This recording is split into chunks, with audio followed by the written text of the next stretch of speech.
Hey everybody, welcome back to Video Game Esoterica. I got a fun, exciting, and completely different video for you guys today because I am doing Video Game Esoterica's Insert Blank of the Year here. It's not just Game of the Year, it's going to be everything I've loved in 2025 as a small recap where I nominate categories and give them a trophy. And honestly, this is just me having some fun, so if you don't see something you've loved in 2025 here, don't go yell at me in the comments, though the actual algorithm loves that engagement, so feed it its blood.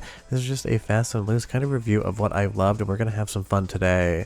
And getting the biggest category out of the way right off the top, Video Game Esoterica's Game of the Year went to Neon Inferno, and honestly it was a very tight race between two games, and I will show you the second game in just a moment because basically I cheated and gave it its own category so it could win an award as well. And if the makers of this game are wondering, your trophies will be in the mail. It's basically just an empty bottle of Miller High Life that I drank and peeled the label off of. Obviously that is a joke, but if you did make one of these games and you want me to mail you a bottle of Miller High Life, I will actually do that because why the hell not? It is just my sense of humor. But as far as Game of the Year is concerned, Neon Inferno did absolutely everything right. This thing just absolutely nailed the brief. It did everything I wanted out of a modern retro game, kind of having that Dick Tracy Wild Guns aesthetic to it with some absolutely gorgeous visuals. If you know me and you know the channel, you know I'm a sucker for neon. I love neon lights in real life. I've spent a lot of time in Hong Kong on business. If it is neon or looks like neon, odds are I'm going to absolutely give it a little bit of an extra good score just because I love those colorways. But as far as Neon Inferno is concerned, this game just absolutely destroys it from start to finish. The gameplay, the graphics, the screen space effects if you want to turn them on, and without them it still looks incredible. This thing just does everything I want out of a game like this. It is what I would expect a modern retro game to be like. It has the retro aesthetic, it has the retro gameplay, but it also has the modern trappings of a game developed in 2025. And even though I can't really listen to this track because it throws a copyright strike, the bane of my absolute YouTube existence, it drives me absolutely insane. The music in this game is just straight up a 69 out of 10, and that is the highest numerical grade Video Game Esoterica gives, and you know that if you watch the channel. But straight up, if you haven't played Neon Inferno yet, you 100% owe it to yourself to do so. This game absolutely just nails every single thing you could possibly want, including the challenge, and that's why it is Video Game Esoterica's Game of the Year. Leave me a comment down below and you tell me what your Game of the Year is. I would be very curious. Now moving over to the category that I completely made up to give it an awards for Sequel of the Year, Night Striker Gear. When I did the video, I said that was definitely going to be my Game of the Year, but then Neon Inferno came out and absolutely just ruined it for Night Striker Gear. Don't get me wrong, both of these games are absolutely incredible. I just love Neon Inferno that much more. So I figured Sequel of the Year could be a category that I pulled out of my ass just so I could talk about this one. And honestly, it's pretty shithouse rat crazy when you think about the fact that the original game came out in the end of the 80s, and in 2025, Night Striker actually got a sequel. Probably not the most amount of time from one video game to its sequel in the history of video gaming, but I'm sure it's getting pretty close up there. But getting a new Night Striker game in 2025, something I always wanted, was amazing, and then it being as good as it was just the icing on the absolute arcade cake. And if you know me and you know the channel, arcade games are my #1 love. But this game also has an amazing soundtrack, so it's our first sample to come back, because I got a lot more awards to give out this year.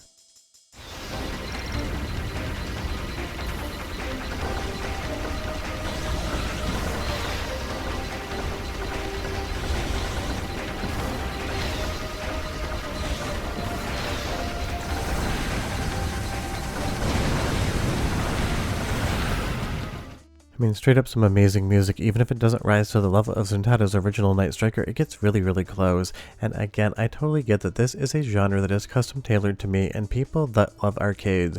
Maybe you played this and you weren't that into it, and that is why it's Video Game Esoterica's Insert Blank of the Year and not yours. Which is to say that there were a ton of absolutely incredible games in 2025, but so many of these awards, which really I'm making up as I go along, are just for me personally and the things that I love, because every single person has their own subjective opinion as to what the best thing of the year would be. So leave me a comment down below and tell me what your favorite sequel that released in 2025 was. I would be curious because again, I want to hear your votes on these categories. Now moving into Best Emulator of the Year, I gotta give it to MAME with Hyper Neo Geo 64, and don't think if I didn't mention the work you did if you're the developer watching this or if you're just a viewer. Absolutely every emulation improvement in 2025 made me very excited, but honestly Hyper Neo Geo 64 makes me a bit turgid, if you know what I mean, when it comes to just straight up fun. And obviously I'm just having fun with that. Don't think that's actually the reality of what happens when I play Hyper Neo Geo 64. But I've been advocating for these games for the longest time on the channel, and I do own a full set of original hardware, but that is a very stupid thing to do. It is absolutely massive. If you buy it now, it costs a fortune, and you'd be better off going into the back alley and burning your cash than you would be buying this hardware. And that is why I always advocate for and love emulation, because it prevents you from making dumb decisions like I do. And I will have this video out sooner. I've already shown it to you, just how close the actual MAME emulation is to this hardware. Preservation always makes me happy, and being able to share the games that I love with everyone is also one of those things that I always enjoy.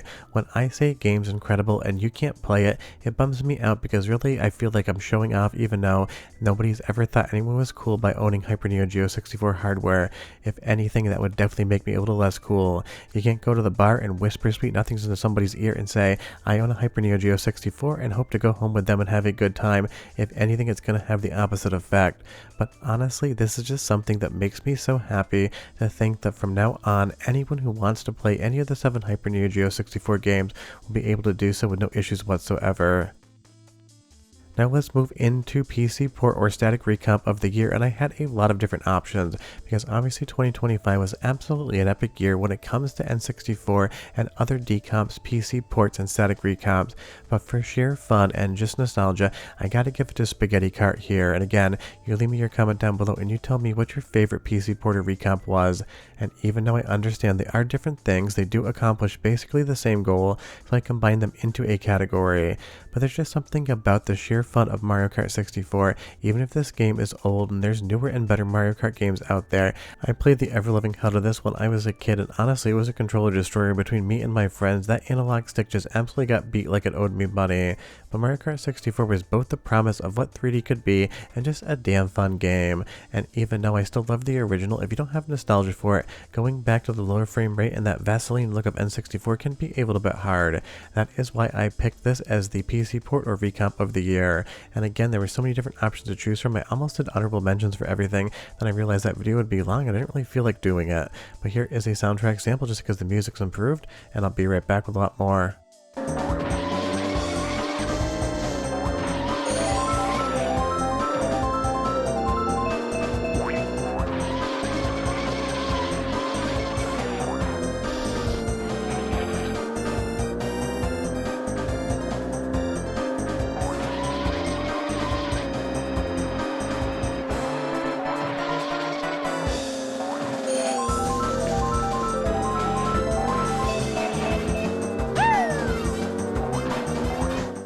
Now let's stick with Nintendo in my favorite category, Shitheel of the Year. I swear Nintendo was trying to win a gold medal when it came to absolutely just doing things that made people absolutely hate them.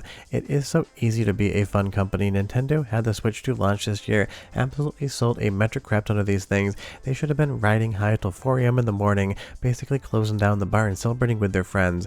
Instead, they're suing Pal World. They shut down a speedrunning event and didn't allow the games to be speedrun. And half the time you see Nintendo in the news is because they're doing something stupid. And honestly, I know people think I hate Nintendo and they leave comments down below saying I'm being mean to the billion-dollar company.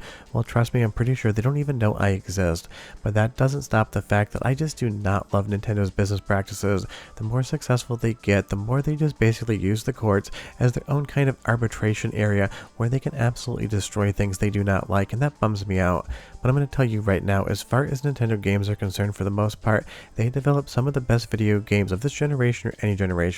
I love Nintendo when it comes to fun hardware that basically does something completely different, and I love Nintendo's developers and the experiences they give us.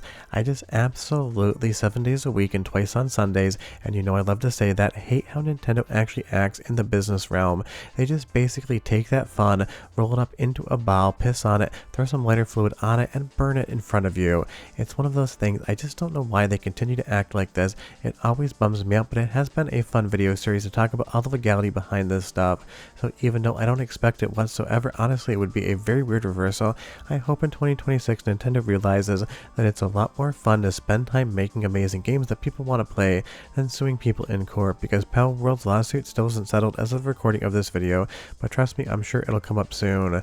But if you wanted that fun Nintendo related Christmas gift under the tree, they basically still don't have that patent in the US because they're going to be reviewing it, and trust me, I'm sure it's going to be revoked. So Nintendo, if you're listening, and I know you're not, have a little chill, make 2026 a more friendly year. Now this wasn't exactly intended, but it is still Nintendo. In Innovation of the Year, Super Nintendo getting a Rumble controller. Limited Run Games basically published the source code for the Rumble for the conversion of Doom on the Super FX3 chip, and now that source code is out there, and people like Candawantu and others have been actually incorporating Rumble into Super Nintendo games, and you are going to be able to get a controller that is going to have that Rumble incorporated in from Limited Run, and if you're on Emulation or Mystery, you can use other controllers as well. And even though it's not something you can see, it is just absolutely amazing to me. I love when developers go in, take old hardware, and do something completely new with it.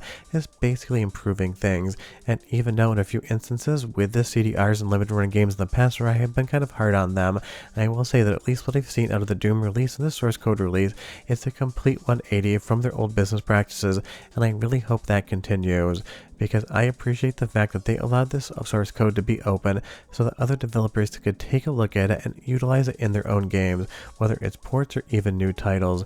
And trust me, when you actually get to play around with this, you're going to have a ton of fun.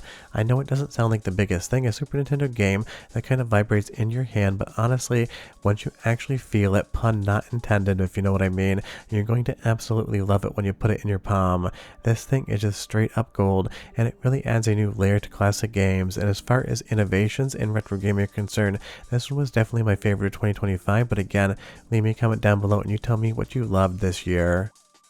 Now for the Nelson Muntz Haha of the Year award, Paprium being dumped and emulated absolutely just made me laugh my ever-living ass off, and it's not like I want people that make new games to see them dumped and emulated if they're actually selling them and shipping them to customers, but Watermelon Games did nothing more than grift about $1 million of crowdfunding out of people, and Fonzie has disappeared with that cash, and basically no one actually received cartridges for those games. And even a Watermelon would just basically pop up once a year saying, "Don't worry, we're still working on it." Thousands upon thousands of people paid for this game and were never able to play it. I was lucky enough to receive a copy, but I'm pretty sure I know why, because I have a YouTube channel. So when this thing actually got dumped and it was playable by everyone, it just to me absolutely want to make me laugh, because it's one of those things, if you screw over the community, they are going to do it back to you. And honestly, if there's one thing I absolutely hate, is people taking money and not shipping products. It's really simple. The game doesn't have to be great, you just have to give it to people. But honestly, the one thing about Paprium that I really do appreciate is the soundtrack's great, so it's going to be our second soundtrack sample because I felt like it.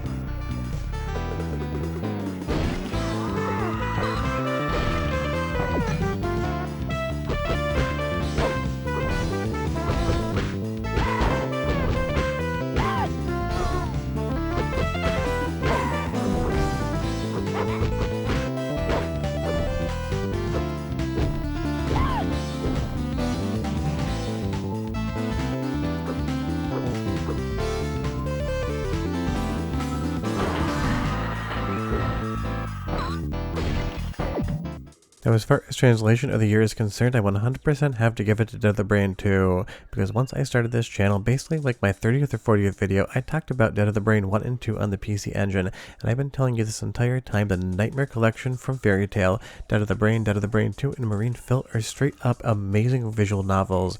And even though Fairy Tail is mostly known for making visual novels where anime girls show off their no-no bits, they also made a horror collection as well, and I've been waiting to play the sequel to Dead of the Brain for years now after the original got translated, and that happened in 2025, and honestly, straight up magic as far as I'm concerned. Now, I know that this is going to be probably the most controversial category here. There are so many different translations to pick from, but I just went straight up to what I loved. But it's one of those things, any single translation could have won this category, so if I did a video on one of your translations this year, just consider yourself a winner as well. It's one of those things, there's just so many options to pick from.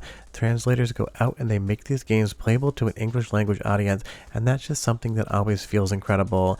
But it's one of those things, you basically just pick what you love more than anything else, and because I love the gameplay and storyline of Dead of the Brain, knowing how the story actually ends was definitely something that I had wanted for years, and now it's something that I can actually experience. And if you've never played Dead of the Brain or Dead of the Brain 2, check them out. It's totally a vibe, it's totally a niche sort of thing, with a horror visual novel with a lot of different horror Hollywood movies inspiring the actual gameplay. If this doesn't seem for you, then you definitely don't have to play it, but as far as me, it made me a very happy video game esoterica, and that's all that really matters, honestly, isn't it? My happiness and not yours. And I'm obviously just joking there. Again, I told you I was having fun with this video. From Project of the Year, straight up, Kosam the Great recreating the Super Nintendo CD, even though he isn't done yet, just makes me so happy. We're in a new frontier as far as projects are concerned. The Sega Neptune has been completely remade, and I did a video on that. People are going out now and basically reviving projects that never actually existed, because the Sega Neptune was a cancelled console from Sega combining the Genesis and 32X together. They never shipped it, so Kosam the Great decided, hey, I could probably make that. The Super Nintendo CD, that project between PlayStation or Sony at that point in time and Nintendo, also got cancelled before it saw store shelves, so Kosam the Great figured to himself, shit, I could probably do that too. It's basically just doing some necromancy on hardware and gaming and deciding this thing was far enough along, it had a prototype, we know enough about it, and therefore I can probably actually make the thing myself. And it's just down to the fact that the actual CD-ROM from that cartridge, that BIOS was dumped, so you can basically incorporate it into hardware and make sure it's talking to itself. Now, is this thing going to be finished in 2026? I have absolutely no idea. I'd be more likely to be able to give you the Powerball numbers than I would be able to say that, but it's something I absolutely hope does happen, because there's so many innovative projects as far as retro gaming is concerned, but taking these things that never existed, waving your magic wand around, in that instance your soldering iron, as well as your brain, and making them appear in front of people, it's just straight up something I never expected to see in any sort of video game context. So hopefully sometime in 2026 this thing will be real enough that I can get it in front of my camera and do an overview, and because it isn't so complicated of hardware, hopefully it's one of those things that once the hardware does exist, if that in fact happens, it can be brought over to something like a Mr. FPGA core, and the Super Nintendo CD can live for eternity as a console that now truly exists, even though it got cancelled in the early 90s. I just hope that does happen.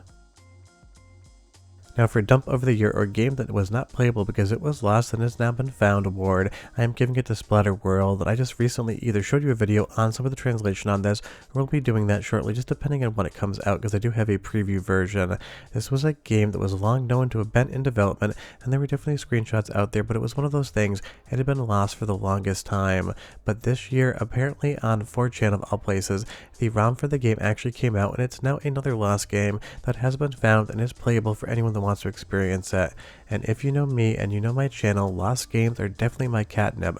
I love finding things and giving them to everyone for free. I'm not saying I had anything to do with Splatter World, I didn't whatsoever, but when I come across a game that no one has and I can make it work or have help making it work, it is something that I'm always going to do. Because if there's one thing I hate, and I will say it pretty bluntly right now, hoarding prototypes of games is absolutely garbage dumpster fire level behavior, and if you do that, I do not like you. Now you know Video Game Esoterica hates you. It's just one of those things always drives me nuts and I don't get it.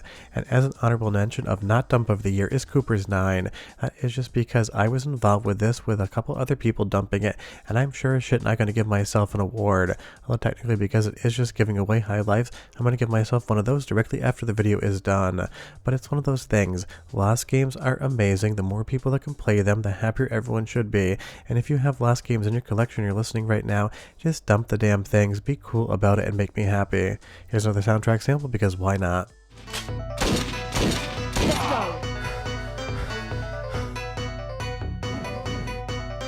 Let's go.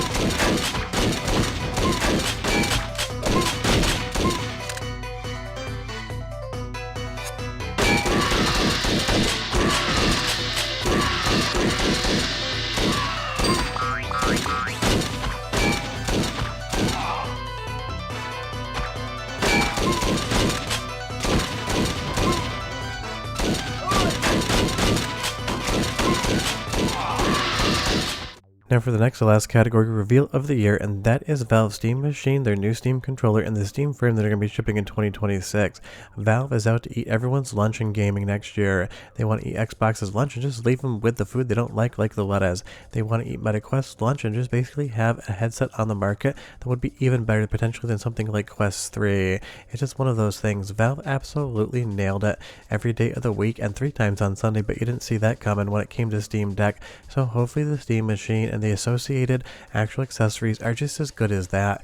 It's one of those things. I love Valve for what they do, making fun hardware, making a good ecosystem, leaving online gaming free so you don't have to pay a membership. And it's one of those things. I almost did a Disappointment of the Year award for the ROG Xbox Ally, but I figured that video made enough people angry that I really want to get yelled at Christmas by a second set of people. It's just one of those things. Valve is always doing something fun, and I love them for that. And they also have the ability to fail and kind of get back on the horse, because the original Steam machines were absolutely an unmitigated disaster. So Valve basically takes what works and definitely learns from what doesn't work, and then they just make new hardware. And basically the Steam Deck was kind of the evolution of the Steam Machine idea in a handheld, and now the Steam Machine is basically going to be that idea, except brand new with one unified set of specs versus a bunch of manufacturers making a bunch of stuff where the average consumer just gets completely confused as to what to buy. I don't know if the Steam Machine is going to be successful or not, time will tell, but I'm absolutely stoked that Valve continues to do cool shit for gaming, and I really hope they continue that into the future. I'll definitely be buying one, so leave me a comment down below and you tell me what type of videos you want to see on the Steam Machine, when and if it's available. And for the last category of the year, just for fun, the most viewed video of the year was also on Steam Deck for me personally. Over 60,000 people watched my video tutorial on RPCS3 on Steam Deck. And that is why I'm not only picking up a Steam Machine for fun, I also have an entire video series planned once this thing is available. But it's one of those things. The amount of people a month that watch these videos blows my mind that I'm not even the biggest YouTuber out there, clearly. Over 500,000 views come in a month, which means 500,000 people listen to what I say, and about 1% of them think I'm absolutely the devil incarnate, at least based upon the comments. And I almost put up my favorite comment of the year, but I decided not really worth giving anybody a spotlight who doesn't like me, but I'm sure you know who you are. But all jokes aside, this video was just kind of me having fun, because scheduling videos around the holidays is always hard because people are traveling, there's not a lot going on, so you kind of have to be creative. So I figured I would do Video Game Esoterica's High Life of the Year Awards for all sorts of different categories, and I'm sure I forgot like 10 categories that I could have completely made up as I went along, but again, this is just me kind of playing around with the formula and having a little end of the year update. But honestly, I am mostly excited about some stuff in 2026 because I'm going to keep the good times rolling. I have no plans on stopping the channel anytime soon. I definitely have a lot more to talk about. But those are the winners of the year. Leave me a comment down below and you tell me what you would have picked. I would have been very curious, and I'll see you guys in 2026. Well, the reality is it's only like mid-December when I'm playing this, so you still got like another 30 videos coming your way. But I'll see you guys next time. Bye-bye.